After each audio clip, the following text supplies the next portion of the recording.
ভকতি যাহাৰ অৰ্থাৎ প্ৰতিদিনে আপুনি মই সেইজন পৰম পুৰুষক একান্তভাৱে ভক্তি কৰিম আপোনাৰ মোৰ হিয়াৰ মাজত তেখেতক আপুনি মই স্থান দিম আৰু এইটো যদি আপুনি মই কৰিব পাৰিছো তেতিয়াহ'লে ভগৱন্তই নিজৰ প্ৰিয়তম ভাৰ্যা লক্ষ্মীতকৈ বেছিভাৱে আপোনাক মোক ভাল পাব কাৰণ ভগৱন্ত প্ৰভুৱে বাৰম্বাৰ কৈছে অযদ্যপি চৰমই কোটি ব্ৰহ্মাণ্ড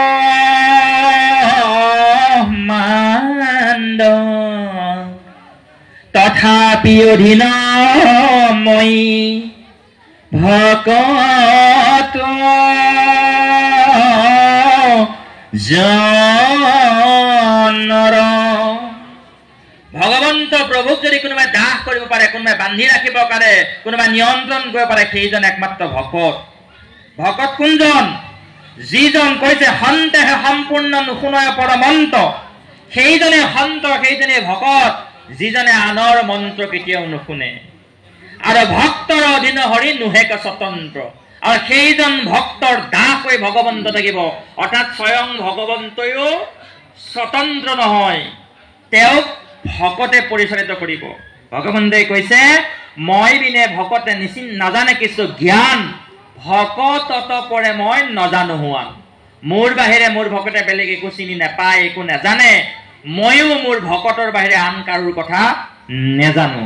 গতিকে হেন মাধৱ কৈৰি কোন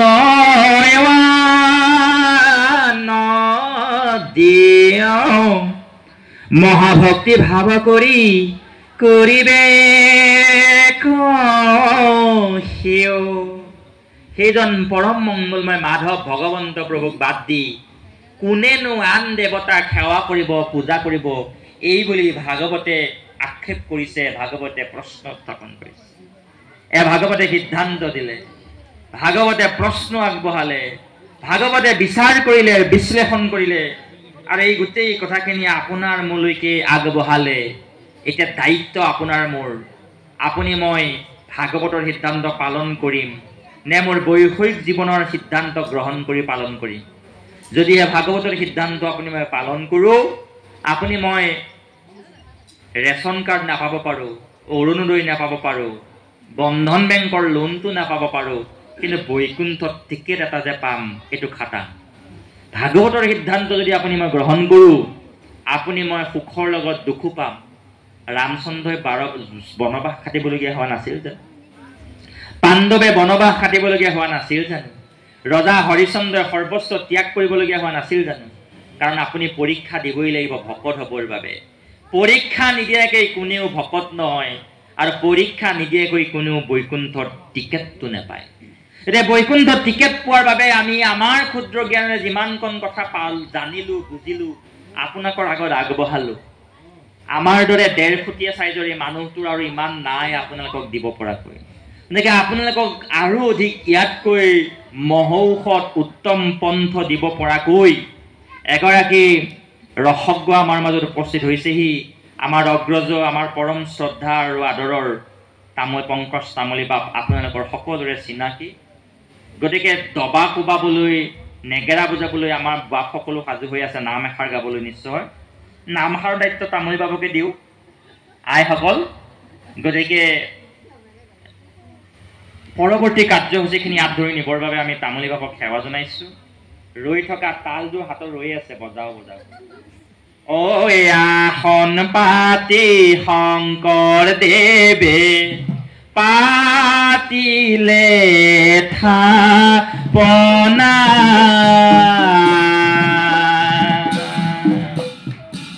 ঐ ভাগৱতত লিখাও আছে নামৰে মহিমা হে আসন পাতি শংকৰ দেৱে পাতিলে থাপনা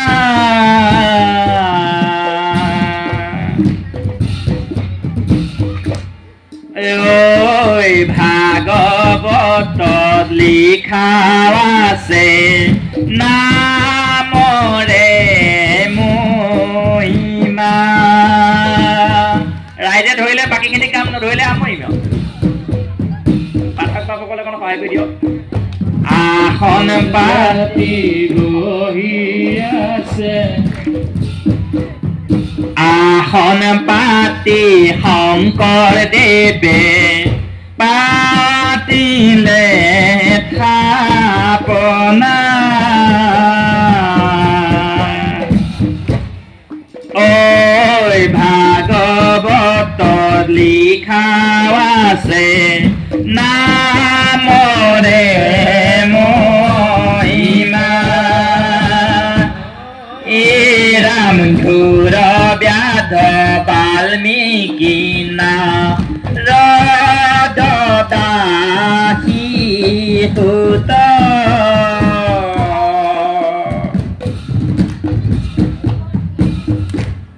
ঐ নামৰ প্ৰসাদে ভুল জীৱন্তে মুকুত আসন পাতি শংকৰদেৱে পাতিলে থাপনা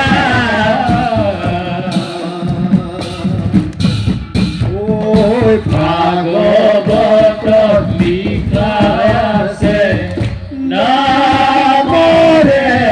মহিমা ৰাম কোনে কহিবাক পাৰো নামৰ মহিমা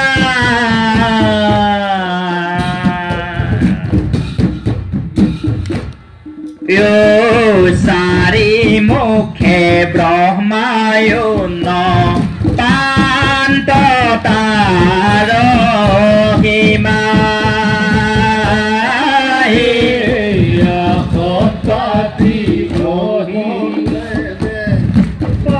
পাতিলে থাপনা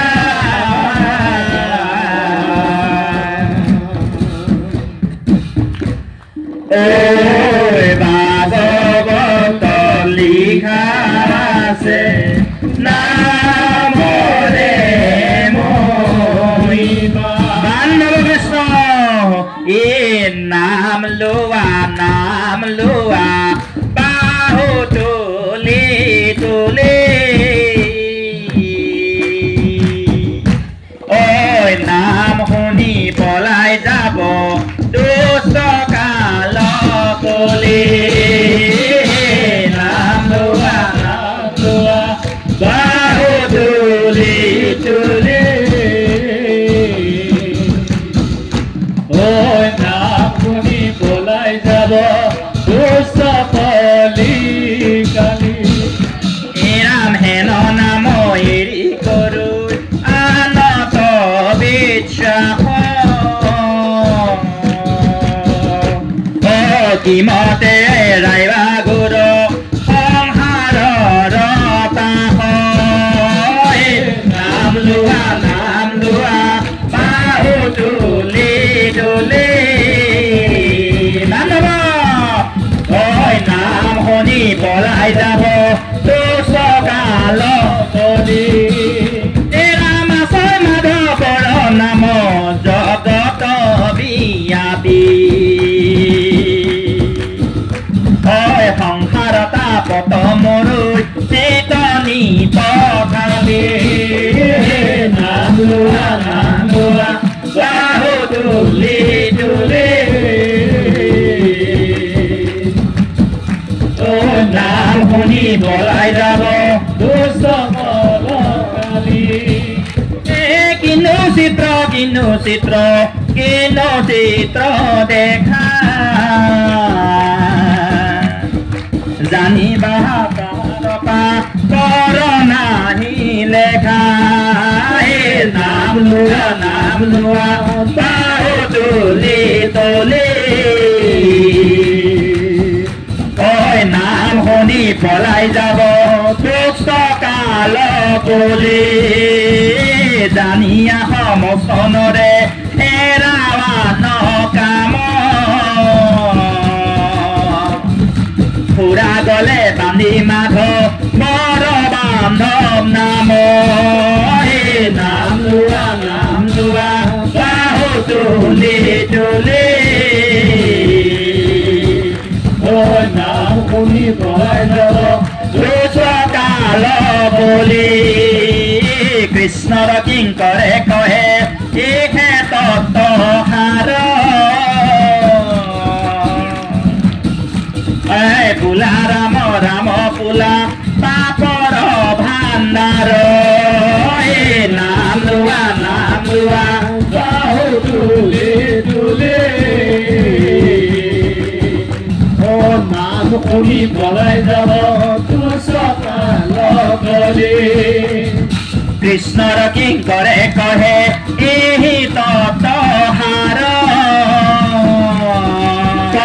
কৃষ্ণ পুলা ৰাম ৰাম পুলা পাপৰ ভাণ্ডাৰ নাম লোৱা বাহু তুলি তুলি নাম শুনি পলাই যাব নাম লোৱা বাহু তুলি তুলি নাম শুনি পলাই যাব দুষ্ট কাল বুলি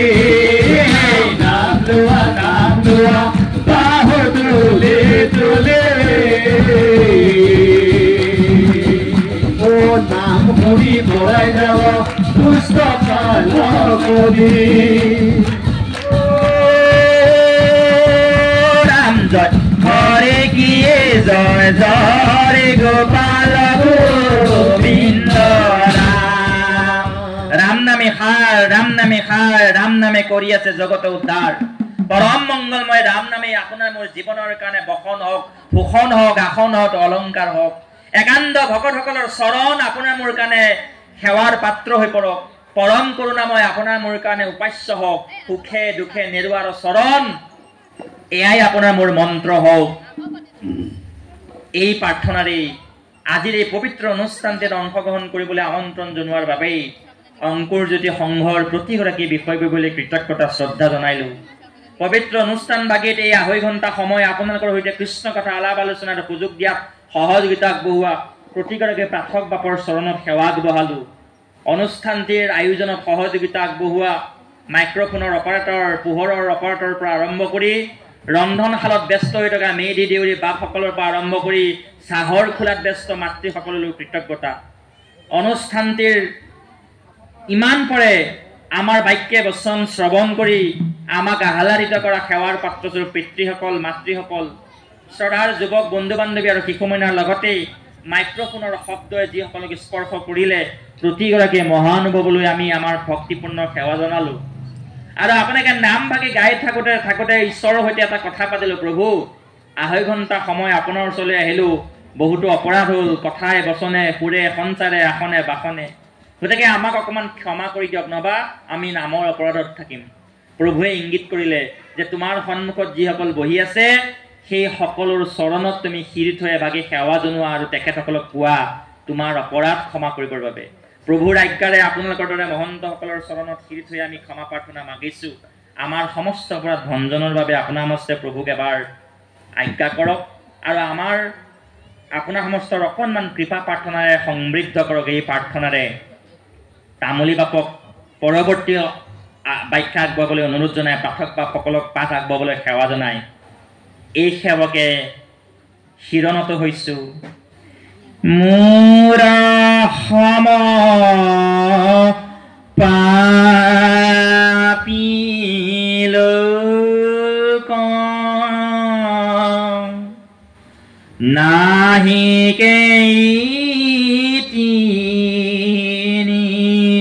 লোক তুমি সম নাহি পাপ হাৰি ই জানি গোবিন্দমুক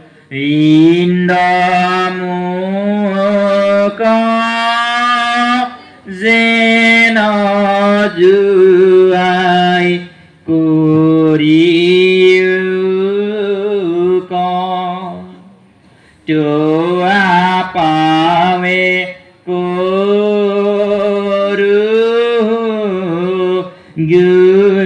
গুহাৰি তোয়া পাৱে কুৰু গুহাৰি হৰি ৰাম ৰাম ৰাম সৰ্বপ্ৰাত্মৰিখন ভগতৰ চৰণত দীৰ্ঘস্থান জয় গুৰু শংকৰ কৃষ্ণ মাধৱ।